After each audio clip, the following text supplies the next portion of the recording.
বললাম না চুপ করে থাকতে, তাহলে কথা বলছিস কেন? দেখুন মিস রিয়া, আপনি কিন্তু অনেক বকবক করছেন, আমার নামে যা নয় তাই বলছেন। আর একটা কথা বললে আপনার এমন হাল করব না, সেটা বুঝতেই পারবেন না। আমি চুপ করে শুনছি মানে এই নয় যে আমি প্রতিবাদ করতে জানি না। আমি মেয়েদের সম্মান করি, তাই আপনাকে কিচ্ছু বলছি না। ভার্সিটি তাই, কালকে দেখবি। রিয়া কথাগুলো বলে সেখান থেকে চলে যায়। রাজ চোখের কোণে জমা হওয়া জল মুছে হাঁটা দিল। রাজের পেছন পেছন সাদ্দাম ও সীমাও। একটু আগে রিহা ফোনে কথা বলতে বলতে একটা রেস্টুরেন্ট থেকে বের হচ্ছিল। যখনই একটা গাড়ি আসছিল, রাজ সেটা দেখতে পেয়ে রিয়াকে রাস্তার মাঝ থেকে টেনে নিয়ে আসে, আর সাথে সাথে উপকারে পুরস্কারও পেয়ে যায়। রাজ বাসায় এসে তার রুমে চলে যায়। রাজ ফ্রেশ হয়ে নিচে আসতেই ফারহানা বেগম বলে, রাজ একটু কষ্ট করে নিপাকে ডেকে নিয়ে আয় রুম থেকে। আমি একটু কাজের বাইরে যাব, তাই তোদের একসাথে খাইয়ে আমি যাব। আচ্ছা আন্টি, আমি কথাটা বলে চলে এলাম নিপার রুমের সামনে। আমি রুমের সামনে আসতেই দেখতে পেলাম দরজা খোলা। আমি দরজার পাশ থেকে নিপাকে ডাকতে শুরু করলাম, কিন্তু নিপা কানে হেয়ারফোন লাগিয়ে গান শুনছে আর নাচছে। কি মেয়ে রে বাবা, এত ডাকছি শুনতে পাচ্ছে না? আর এর নাচ দেখে মনে হচ্ছে আফ্রিকার জঙ্গলের উপজাতি। আমি কোনো উপায় না পেয়ে ফোনের মিউজিক বন্ধ করে দিলাম। ফোনের মিউজিক বন্ধ হওয়াতে নিপার নাচও থেমে যায়। নিপা রাজকে দেখতে পেয়ে রাজের সামনে এসে বলে, এই স্যাস্টার বাচ্চা, তুই আমার রুমে ঢোকার সাহস পেলে কি করে? আবার রুমে ঢুকে তুই আমার ফোনে হাত দিস? আসলে আন্টি আপনাকে খাবার জন্য ডাকতে বলেছিলেন, কিন্তু আপনি লাফালাফি করছিলেন, যার জন্য আমি মিউজিক অফ করি। পেদের বাচ্চা, এটাকে লাফালাফি বলে না, এটাকে নাচ বলে, আর ইংরেজিতে ডান্স বলে।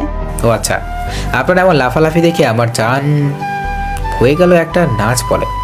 তুই যা, আমি আসছি। রাজ নিচে এসে তার খাবার খেয়ে রুমে চলে যায়। বিকালে রাজ চলে যায় নুকুলের দোকানে। দোকানে গিয়ে রাজ সাদ্দামকে কল দিয়ে আসতে বলে। কিছু সময় পর সাদ্দাম চলে আসে। রাজ আর সাদ্দাম মিলে রাস্তায় হাঁটছিল, তখনই দেখতে পায় একটা গাড়ি ঘিরে কয়েকজন লোক দাঁড়িয়ে আছে। রাজা সাদ্দাম গাড়ির কাছে গিয়ে দেখতে পায় একজন মহিলা আহতপ্রাপ্ত অবস্থায় গাড়িতে অজ্ঞান হয়ে আছেন। রাজা সাদ্দাম মহিলাকে নিয়ে হাসপাতালে নিয়ে যায়। তখন ডাক্তাররা মিলে মহিলাকে অপারেশন থিয়েটারে নিয়ে যান। কিছুক্ষণ পর ডাক্তার এসে বলে, বি নেগেটিভ রক্ত লাগবে 2 ব্যাগ। আপনারা তাড়াতাড়ি রক্তের ব্যবস্থা করুন, তা না হলে কিছু বলা যাবে না।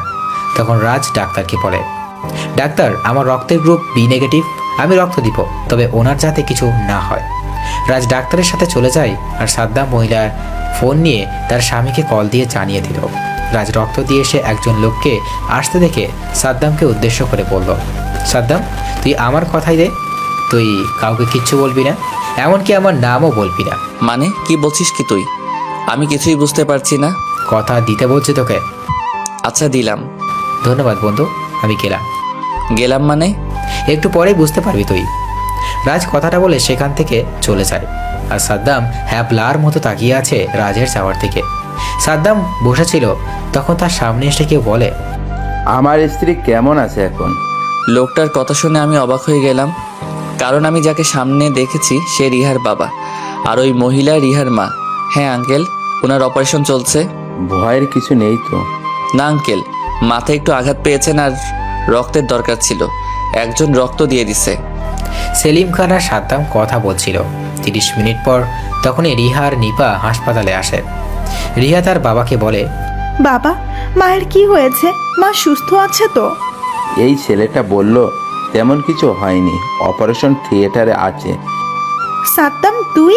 হ্যাঁ আমি ম্যাডাম, চিন্তা নেই, আমি চলে যাচ্ছি। সাদ্দাম, আমার মা কেমন আছে এখন? কিছু হয়নি তো? আমার মা ভালো হয়ে যাবে তো? আপনি কেন এত চিন্তা করছেন? আপনার আর আপনার বাবার তো অনেক টাকা পয়সা আছে, মা গেলে তো আরেকজন মা নিয়ে আসবেন টাকা দিয়ে।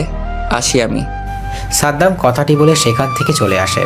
সেলিম খান ও রিহার সাদ্দামের যাওয়ার দিকে তাকিয়ে আছে, আর নিপা মনে মনে অনেক খুশি হয়েছে।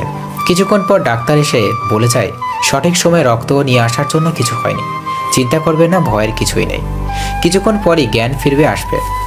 রাতের বেলা রিহা তার মায়ের কাছে বসে আছে। তখন রিহার মা সানিয়া খান বলে, আজকে হয়তো ওই 2টা ছেলের জন্য বেঁচে গেলাম রে মা। ওই ছেলেগুলো না থাকলে আমি হয়তো তোদের থেকে অনেক দূরে চলে যেতাম। 2টা ছেলে মানে? সাদ্দাম তো তোমায় নিয়ে আসে, একজনই তো তোমায় নিয়ে আসে এখানে।